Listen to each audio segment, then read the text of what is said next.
이 영상은 레이콘의 후원으로 제작됐습니다. 지난 100년 동안 러시아의 이웃나라는 러시아를 공격한 적이 없지만 러시아는 19개의 이웃나라를 침공했습니다.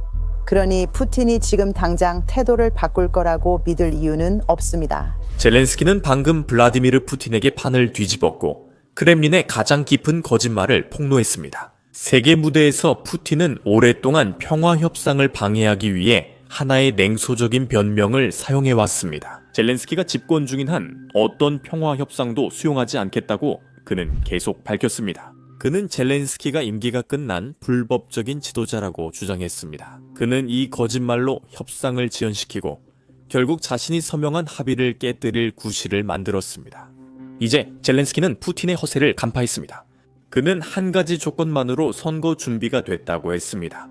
이 조치는 푸틴이 예상 못한 움직임이었습니다. 그 이유는 러시아의 반응이 즉각적이고 광분했기 때문입니다. 선거 요구 몇 시간 만에 러시아 관리들은 젤렌스키의 제안을 조작과 오만한 허세라며 평화 프로세스 파괴 구실이라고 비난하고 있습니다. 그것은 푸틴이 드러났다는 것을 의미합니다. 그는 실제로 선거를 원하지 않고 오직 강제적인 항복만을 원한다는 것입니다. 그럼 처음부터 시작하죠. 아시다시피 러시아는 오랫동안 선거를 요구해왔습니다. 러시아는 이미 1년 넘게 이 행동을 계속하고 있습니다. 그리고 올해 초 트럼프 대통령이 취임했을 때 푸틴은 이런 발언을 정말로 강화했습니다. 2월에 그가 뭐라고 했는지 한번 보시죠. 원하는 대로 할 수 있지만 그건 당신들의 무지 때문입니다. 하지만 그가 원한다면 저는 그와 협상할 사람들을 선정하겠습니다. 이것은 우크라이나와 러시아의 장기적인 역사적 전망을 위해 안보를 보장해야 하는 매우 심각한 문제입니다. 여기엔 실수나 거칠음이 있을 수 없습니다. 모든 것은 우크라이나 헌법에 따라 대통령이 결정해야 합니다. 군사 상황에서도 그는 젤렌스키와만 협상할 수 있었고 다른 누구와는 협상 권한이 없었습니다. 하지만 오직 그만이 자신의 권한을 연장할 권리가 없고 오직 권력의 대표기관, 즉 라다만이 권한을 연장할 권리가 있습니다. 라다는 우크라이나 의회입니다. 원한다면 하세요. 하지만 오직 당신 자신의 의지로만 하세요. 여러분께 이런 보도를 전해드리기 위해 하루 종일 컴퓨터로 일하는 사람입니다. 저는 많은 영상 검토와 긴 전화화 회의에 자주 참석합니다. 이 때문에 저는 항상 크고 무거운 헤드폰을 써야 했어요. 얼마 후 이 헤드폰 때문에 두통이 심해져 저는 가볍고 음질 좋은 다른 제품을 온라인에서 열심히 찾았어요. 그때 레이콘에서 에센셜 오픈 이어버드를 보내줬는데 이게 저한테 완전히 게임 체인저가 됐어요. 이 이어버드는 음질이 뛰어나고 36시간의 긴 배터리와 하루 종일 착용해도 편안합니다. 이 이어버드는 오픈이어 디자인으로 통기성이 좋아 착용감을 잊을 때도 있어요. 모든 기기에 연결되고 기기 전환환도 매우 부드럽습니다. 헬스장에 갈 땐 휴대폰으로, 일할 땐 컴퓨터로 쉽게 전환할 수 있어요. 여기서 좋은 점은 대형 브랜드와 같은 프리미엄 사운드를 절반 가격에 즐길 수 있다는 것입니다. 크리스마스가 코앞으로 다가왔고 지금 레이콘에서는 전 제품 20% 할인 행사를 진행하고 있어요.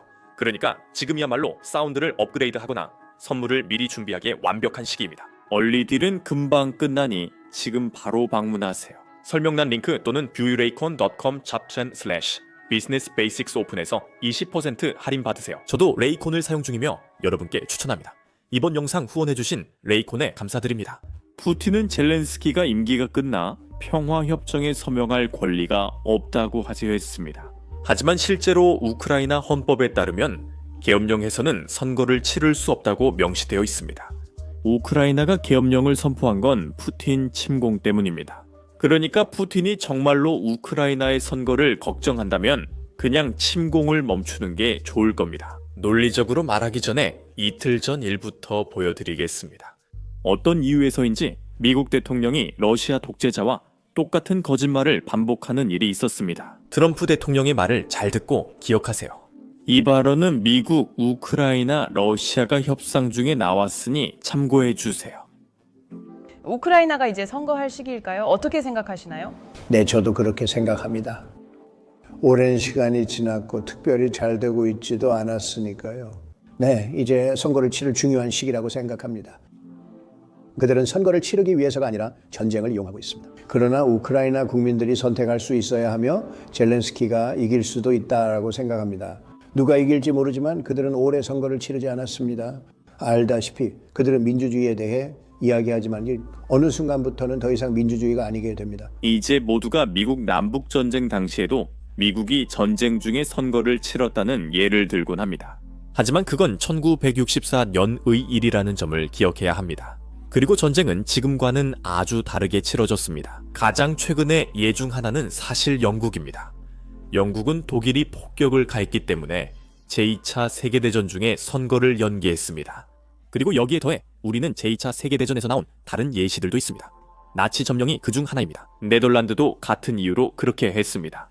그래서 우리가 이용할 수 있는 최근 역사를 살펴보면 특히 민주주의 국가들이 전쟁 중에는 실제로 헌법적으로 선거를 연기한다는 것을 알 수 있습니다. 이것이 현재 우크라이나 내부에서 일어나는 일입니다. 우크라이나 헌법에 따르면 전시계엄령함에서는 정부가 선거를 실시할 수 없습니다.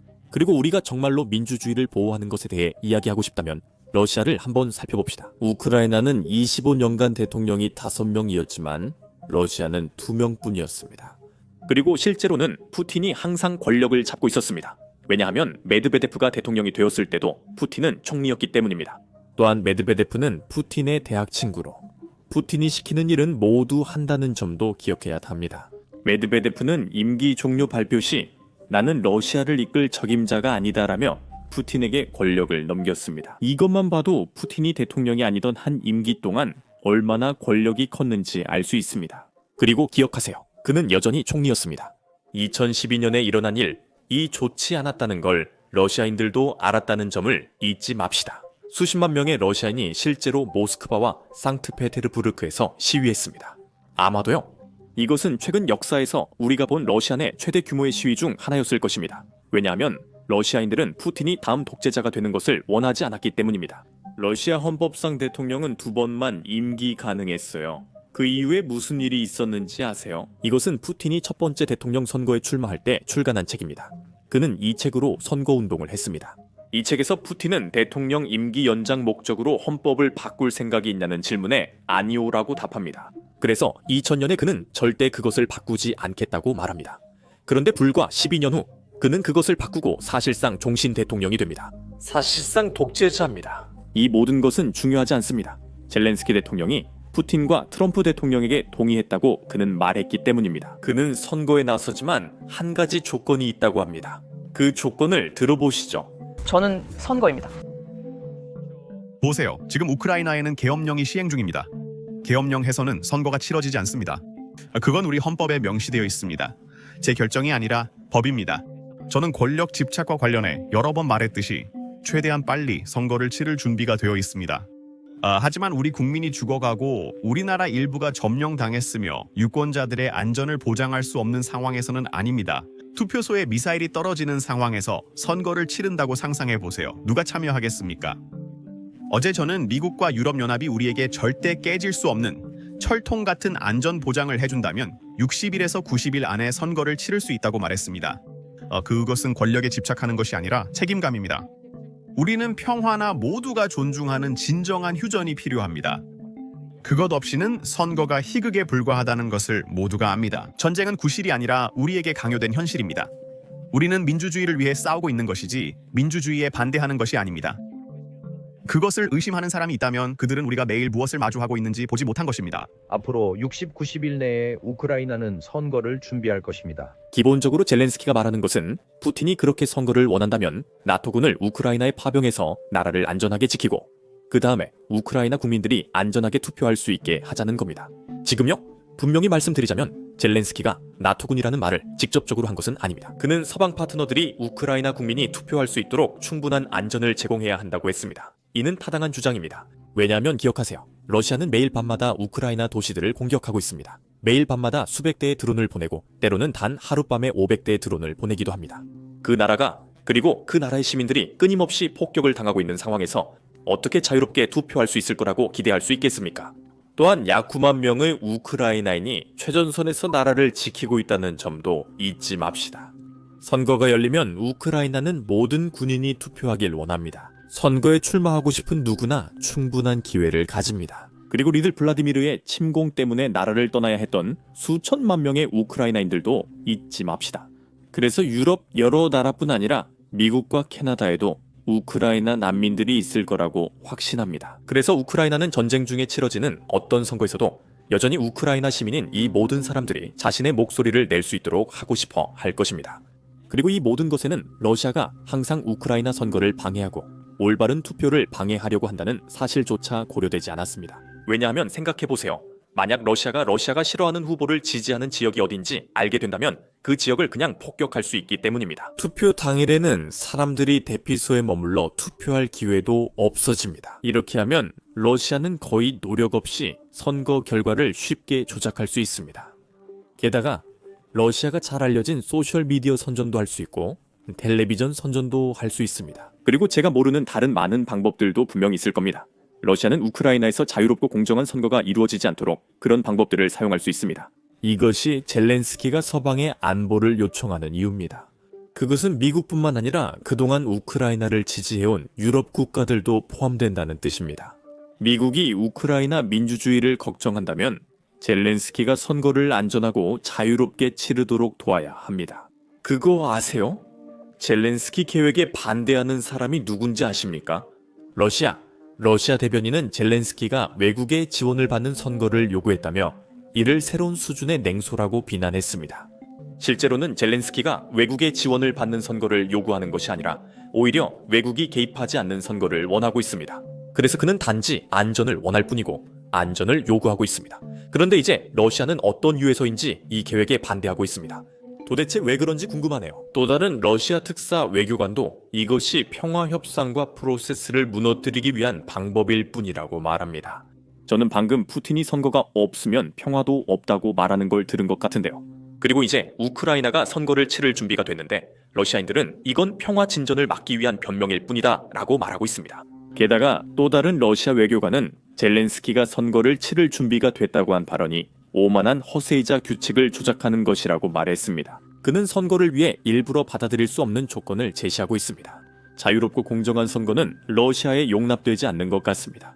러시아는 우크라이나의 선거를 원하지만 막상 우크라이나가 선거를 하려 하면 이를 받아들일 수 없다고 합니다.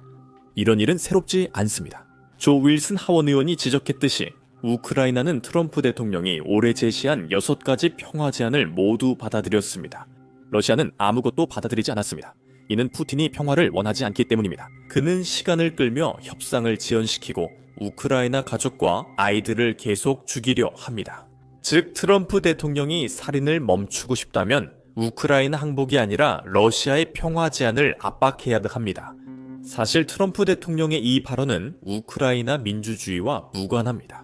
왜냐하면 우리는 이런 상황이 이미 전에 벌어지는 것을 본 적이 있기 때문입니다. 백악관과 우크라이나 측 사이에 어떤 종류의 의견 충돌이 있을 때마다 이런 일이 반복되어 왔습니다. 이 논점이 계속 반복되고 있습니다. 또한 우크라이나가 백악관에 동의할 때마다 이 논점은 사라집니다. 그래서 트럼프 대통령이 이것을 우크라이나에 압력을 가하기 위한 압박 전술로 사용하고 있을 가능성이 더 높습니다. 그래서 이런 의문이 듭니다. 그는 무엇을 압박하려는 걸까요? 바로 여기서 우리는 악시옷의 새로운 보도에 따르면 미국과 우크라이나 사이에 진행 중인 협상에 초점을 옮기게 됩니다. 트럼프 대통령 고문 스티브 위트코프와 제러드 쿠슈너가 5시간 회의 후 미국 평화 제안이 우크라이나에 더 불리해졌습니다. 또한 푸틴 대통령도 12월 2일 크렘린 회의에 참석했습니다. 업데이트된 계획에는 영토 양보, 자파르시아 원자력 발전소의 통제권 이양, 그리고 완전한 안보 보장 부재와 같은 더 가혹한 조건들이 포함되었습니다. 악시옷에 따르면 젤렌스키 대통령은 전화 통화에서 도네츠크 지역 상실에 동의할 것으로 예상됐습니다. 협상과 보상 모두 없습니다. 자레드 커치너와 스티브 위트코프는 러시아가 도네츠크를 점령하지 않으면 전쟁이 끝나지 않는다고 보지만 러시아는 14년간 이 지역 점령에 실패했습니다. 그들은 여러 번 시도했습니다. 또한 우크라이나가 아무 대가 없이 협상에서 그 지역을 내주는 건 군사적으로 말이 안 됩니다. 설령 러시아가 5년 내 그 지역을 점령해도요. 푸틴이 군사적으로 치러야 할 대가는 수백만 러시아인의 목숨이며 이는 그가 감당하지 못할 수도 있습니다. 그래서 푸틴이 협상 과정에서 그 지역, 그 영토를 차지하려고 하는 겁니다. 이것이 러시아가 힘든 상황에서도 푸틴이 힘을 과시하며 발언 수위를 높이는 이유입니다. 이게 어제 푸틴이 돈바스 관련해 한 말입니다. 앞으로 90일 동안 선거 준비가 될 것입니다. 그곳은 우리의 역사적이고 중요한 영토입니다. 틀림없이 러시아는 원래부터 이곳이 항상 러시아의 일부가 되도록 만들어졌습니다. 그 점에 대해서는 의문의 여지가 없습니다. 그것은 단순히 자연스러운 일이고 역사적인 사실입니다. 그리고 소련이 형성되고 창립될 때조차도 논쟁이 있었습니다. 이미 언급했듯이 돈바스는 러시아 소비에트 연방사회주의 공화국의 일부가 되었고 이후 블라디미르 일리치가 결정했습니다. 그의 표현은 문서에서 직접 인용한 것입니다. 결정을 바꾸기로 했습니다. 그는 결정을 바꿨을 뿐입니다. 도네츠크와 루안스크가 우크라이나에 반환됐습니다. 그렇게 모든 일이 일어났습니다. 지금 일어난 일에 대해서는 언급하지 않겠습니다. 하지만 그 문제가 아니라 2014년 우크라이나 쿠데타를 받아들이지 않은 사람들에 관한 이야기입니다. 그리고 그들은 그 사람들과 싸우기 시작했습니다. 포병, 중장비, 탱크, 항공기를 동원해 싸웠습니다. 그렇게 모든 것이 시작되며 전쟁도 시작됐습니다. 우리는 이 전쟁을 끝내기 위해 무력 사용이 불가피합니다. 그리고 우리는 물론 이 문제를 논리적인 결론에 이르게 할 것입니다. 특별 군사작전의 목표가 달성될 때까지. 그렇다면 앞으로 90일이 그렇게 될 것입니다. 오늘 준비는 여기까지입니다. 저는 셈이고 구독하지 않으셨다면 아래에서 구독해주세요. 200만 명 달성까지 3,000명 남았습니다. 저희는 이 목표를 위해 열심히 노력하고 있습니다. 그러니까 꼭 구독해 주시길 부탁드립니다. 다음 영상에서 다시 뵙겠습니다.